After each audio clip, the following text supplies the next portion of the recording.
Hello, I'm Reverend Kate from the Center for Spiritual Living in Carlsbad, California, and I'm here to talk about the idea of plenty, abundance. I decided to call this talk the Horn of Plenty instead of calling it the cornucopia of plenty, because while we think of a cornucopia, which really means the same thing, as being a basket of good things that is shaped like a horn, there's something about the idea of a horn itself that is really part of what I wanted to convey today.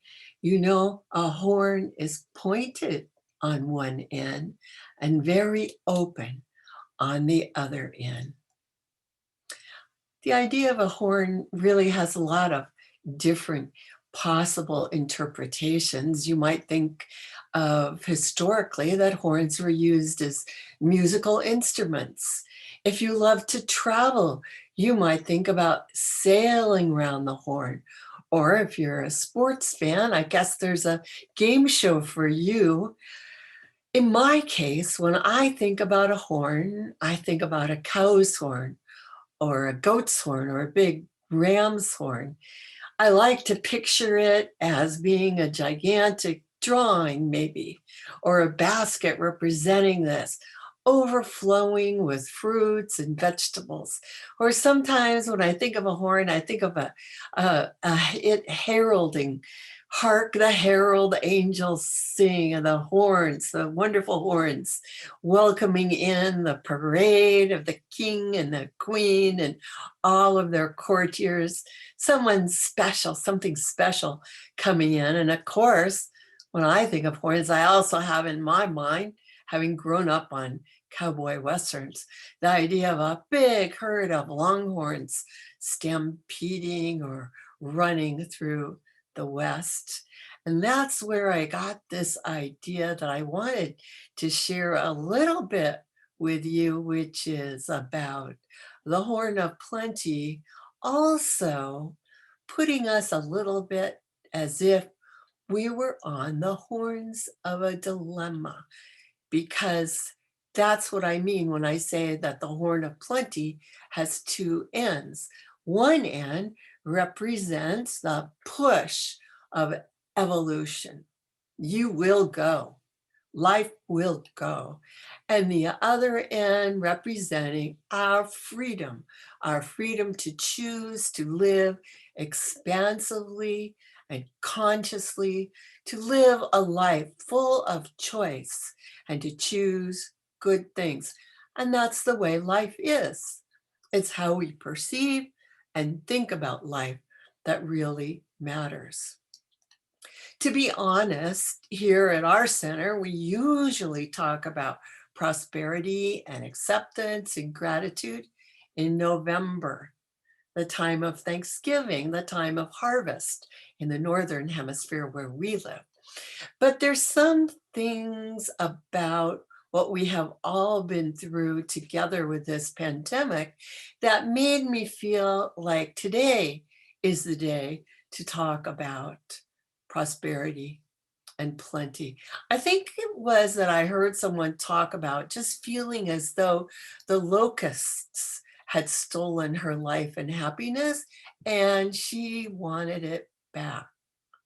The locusts, of course, stand for the pandemic, the plague that has been upon us.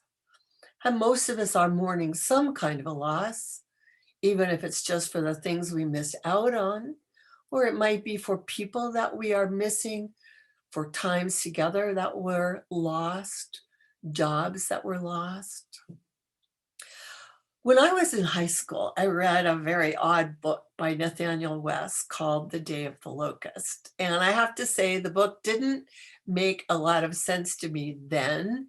And I don't know if I would understand the book any better now, but I do understand the metaphor of locusts better now. In the book of Exodus in the Old Testaments, locust swarms are one of the plagues that Egypt suffered when Pharaoh refused to free the enslaved Jews. If you could remember the story of Moses traveling to talk to the Pharaoh about letting the people go. So we can understand the idea of an unexpected locust plague taking away what you had been expecting to have for yourself, what you had been counting on or hoping for. But there's a second hidden meaning in the biblical story that has to do with freedom and consequences. See, Pharaoh and his people suffered consequences from their wrong decisions. And as we grow older, we begin to see over and over again how it is that our actions and actually the thoughts triggering our actions have real consequences in our lives. And the consequences seem inescapable. You know, I actually don't think that much about my high school days, but when I was thinking about what to talk about, I decided I wanted to share another observation that really began for me back then. You know, life is something like a spiral. You experience something and deal with it or don't. And then later on, you might experience something similar or in a different way. And sometimes it feels like you're in an echo chamber.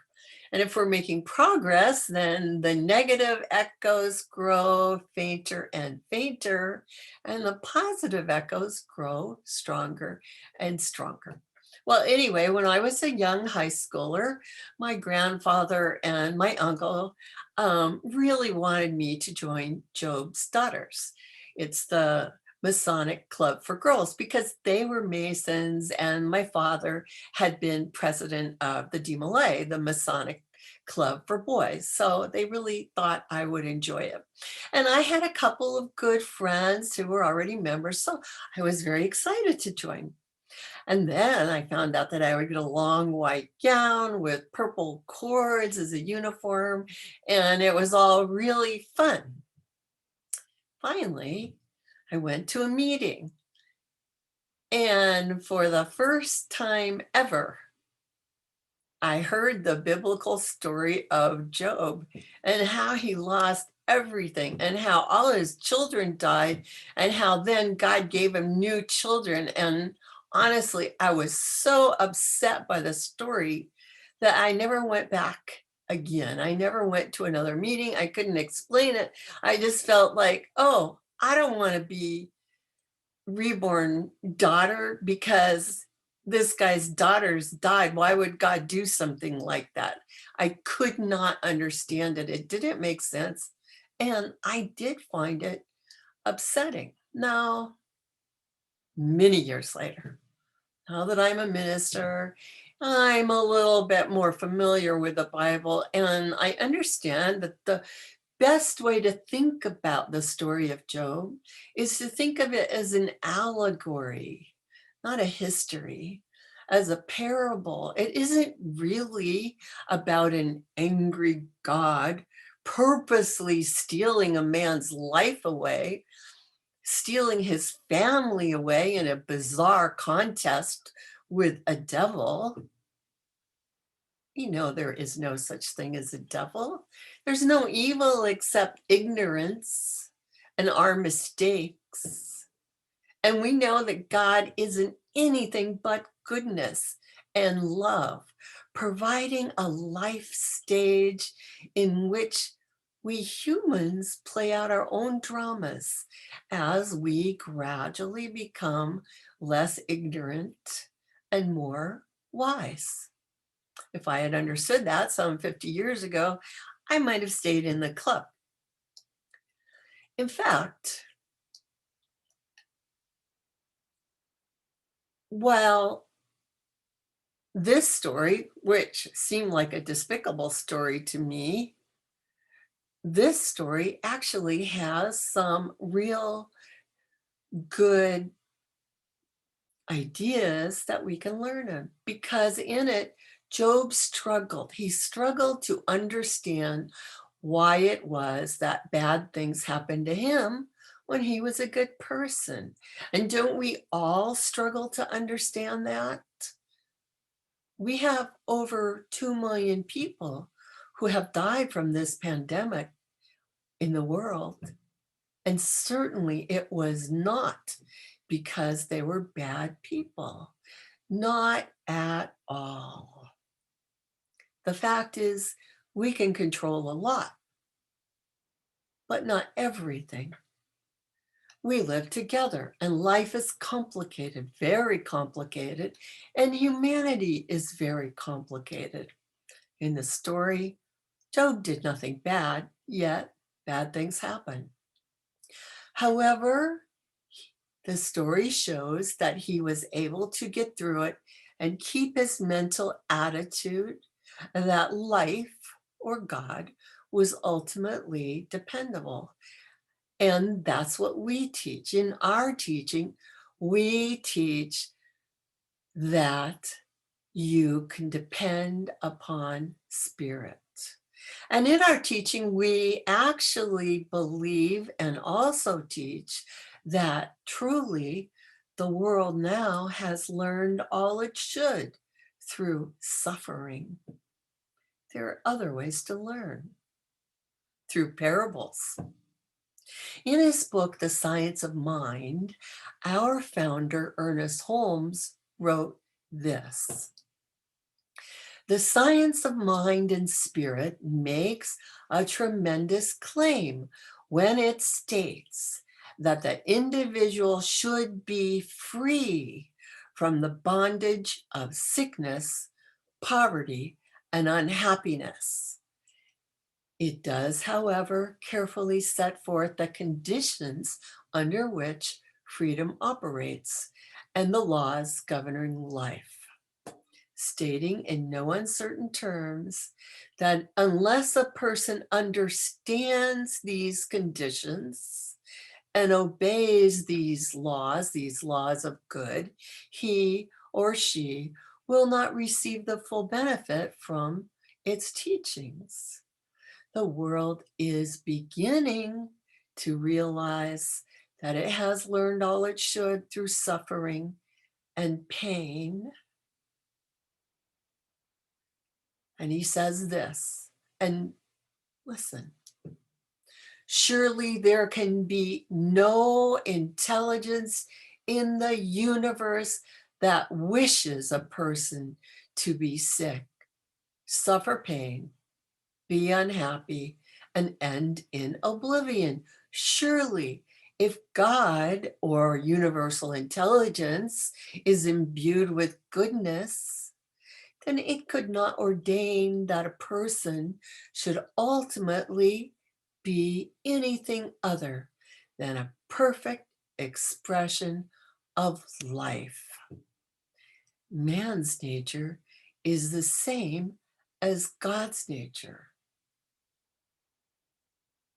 We should have no difficulty in realizing that an infinite intelligence could not make an automatic individuality. This explains why a person suffers on their road to self-discovery. Now, Ernest Holmes is saying we suffer because we are free. We're free to choose. We're not automatic, robotic beings.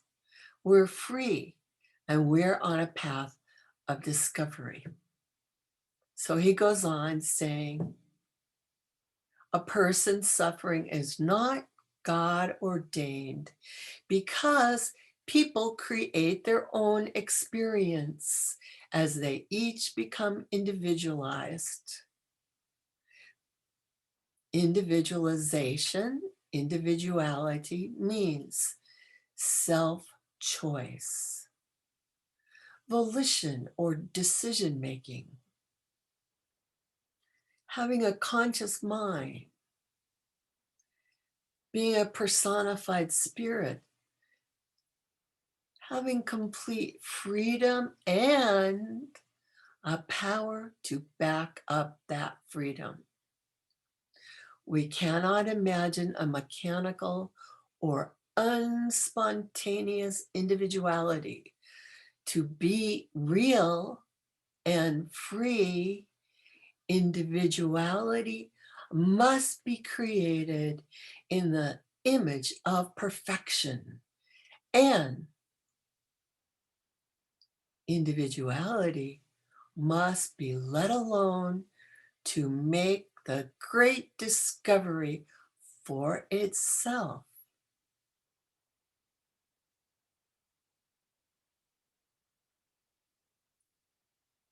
Then he continues, saying, we therefore arrive at the conclusion that while bondage or unhappy conditions are an experience, there is a reality, a greater reality, to which this bondage or limited conditions are not real, not even an illusion, not even a hallucination.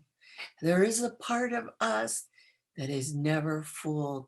And that is why, in the midst of the greatest trial, death, or any human suffering, something rises from within and says, as did Job, though I die, yet shall I live.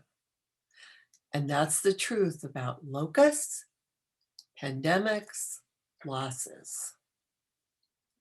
As Holmes said, these things are what we call conditions. They are not eternal realities. Love and the self-givingness of pure spirit are eternal realities.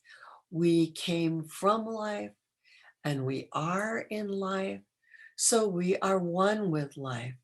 And so in our depths, we know this. In our depths, we experience self-recognition. I am that I am. And we can say, like Job, in my flesh shall I see God. In my flesh shall I see God. So let's rephrase that in a more modern way. How about, I see God in my material existence, as well as knowing that God is the allness, the universal spirit in which I live and have my being. I recognize that I am some part of the almighty oneness. Right now is our time. Right now is the perfect time to see God everywhere, in our bodies, in our world, in other people. God is actually all there is. There isn't anything else but God, but we have to see it, at least see it as a possibility. Then we will see that we live in a land of plenty now. And when we begin to see that this is the truth about life, that life is abundant with possibilities, unlimited possibilities, we will begin to shift our thinking and begin to create new tendencies in our lives. You see, the story about Job is a story about ideas. The lesson is not that if you lose your children, God will give you new children. That's very harsh. The lesson is actually that no matter what happens, you must keep the truth and the love alive in your heart, in your mind, and in your soul. The truth that conditions are not only subject to change, but that conditions always change. And that as we see the good, we shall experience more and more good.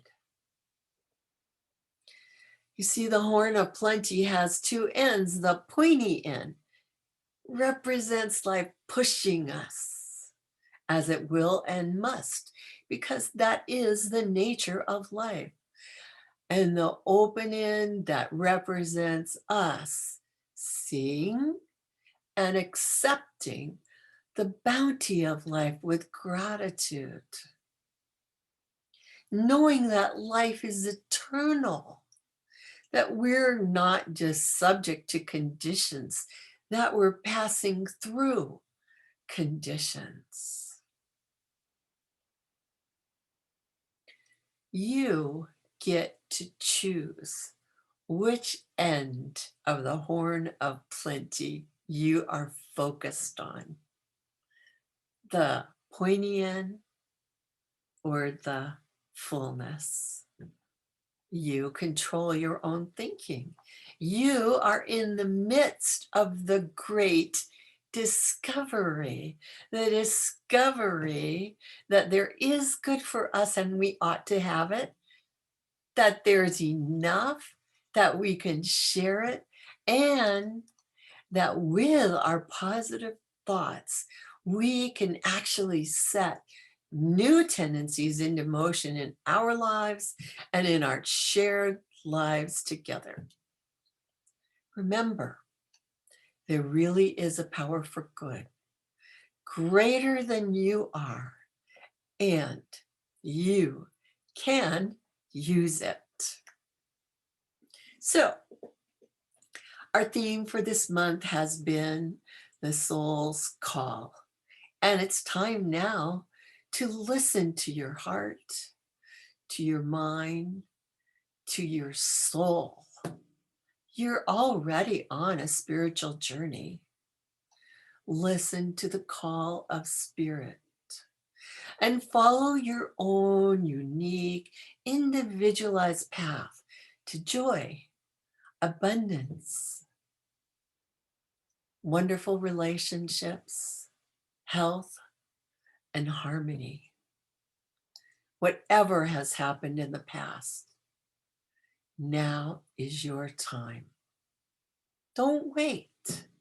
Begin today. I'm going to close out my talk with a prayer, but first I want to remind you that you can find out more about Center for Spiritual Living Carlsbad on our website, www.cslcarlsbad.org, or you can email us at truthliving@aol.com. So now, if you will, please join me in prayer. And we call it a spiritual mind treatment because we're speaking our particular word of good into the universal good, that thing we call God, the thing itself. So if you'd like to just take a breath, if you want, you can close your eyes and allow your mind to be at ease as we recognize the truth that there is one mind, one spirit, which I call God. It's all there is. It's wonderful. It's in expansion. It's perfect. It's whole. It's complete. It's eternal. It's infinite. And each of us is a center in this infinity of good.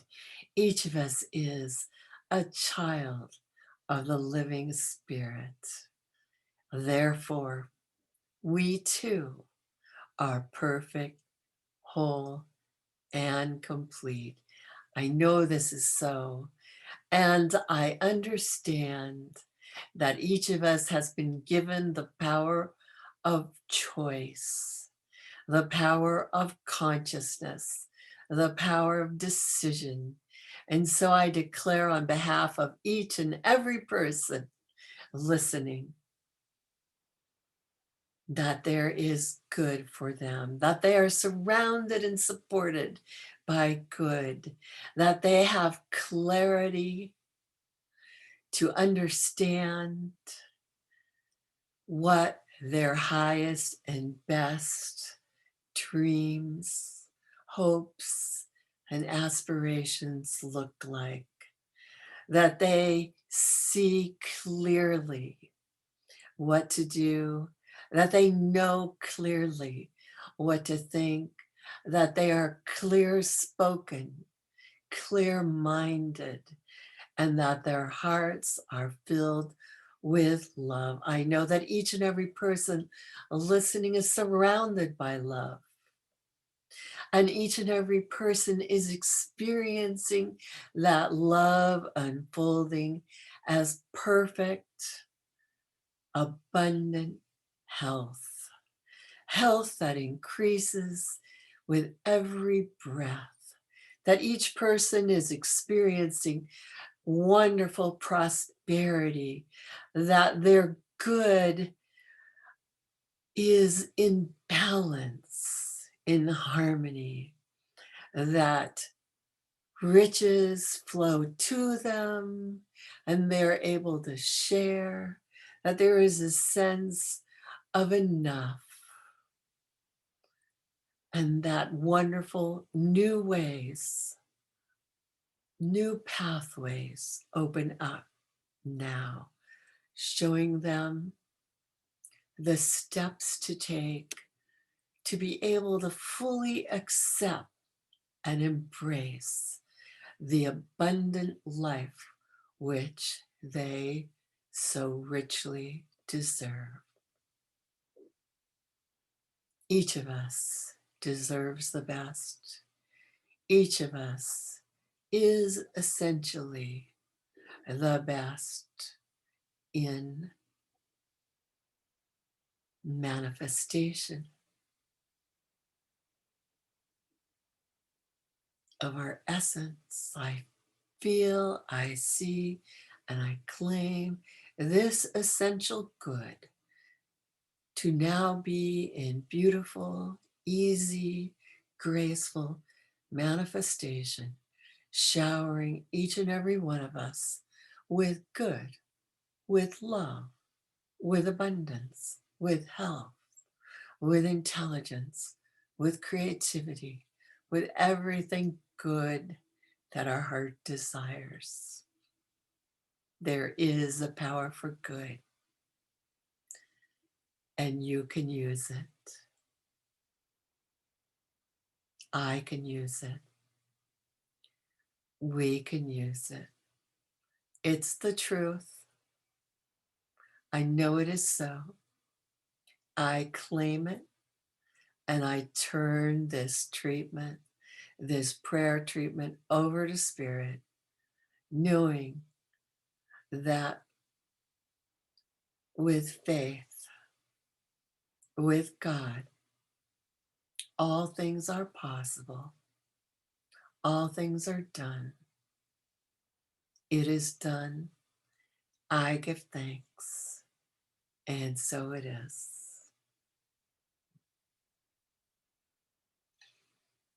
My life is a great adventure. I am glad to be me.